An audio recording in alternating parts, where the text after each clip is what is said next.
শ্রেয়সী গঙ্গোপাধ্যায় আমাদের প্রতিনিধি সরাসরি রয়েছেন আমাদের সঙ্গে। শ্রেয়সী, ঠিক কি বার্তা অনুব্রত মণ্ডলের জন্য? কারণ আমরা দেখেছি এর আগে আইসিকে যে গালিগালাজ থেকে যে ঘটনা, তাতে কড়া অবস্থান ছিল দলের।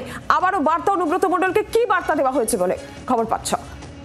একেবারে দেখো, দলের তরফে অনুব্রত মণ্ডলের কাছে যে বার্তা দেওয়া হয়েছে সেখানে বলা হয়েছে যে আইনের ঊর্ধ্বে কেউ নয়, আইন মেনেই সকলকে কিন্তু চলতে হবে।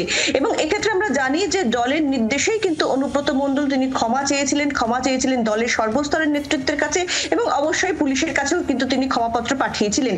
ফলে সেই জায়গা থেকে দাঁড়িয়ে দল যখন এক্ষেত্রে আবার নির্দেশ দিচ্ছে যে এক্ষেত্রে আইন মেনেই কিন্তু চলতে হবে, আইনের ঊর্ধ্বে কেউ নয়, সেটাকে অনুব্রত মণ্ডল কিভাবে নেন, কিভাবে তার প্রতিফলন ঘটে, তার কাজ করবে সেই বিষয়ে নজর থাকছে অবশ্যই। কিন্তু পাশাপাশি এটাও কিন্তু এক্ষেত্রে দলের পক্ষ থেকে খুব স্পষ্ট করে দেওয়া হয়েছে যে এক্ষেত্রে আইনের পথে চলবে, দল কখনোই কিন্তু আইনের যে তদন্ত প্রক্রিয়া তার মধ্যে দল কিন্তু আসবে না। এবং সেই জন্যই কিন্তু এক্ষেত্রে সামাজিক মাধ্যমে অনুব্রত মণ্ডলকে নিয়ে বিভিন্ন প্রশ্ন উঠছে এই মুহূর্তে।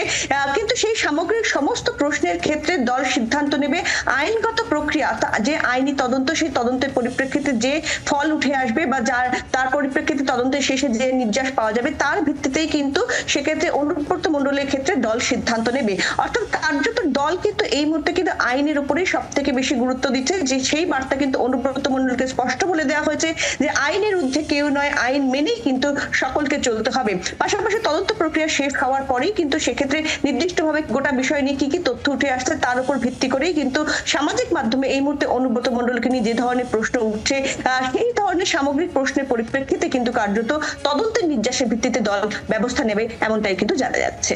শ্রেয়সী, ধন্যবাদ তোমাকে। বাংলার আওয়াজ, বাঙালির আবেগ, জি 24 ঘন্টা।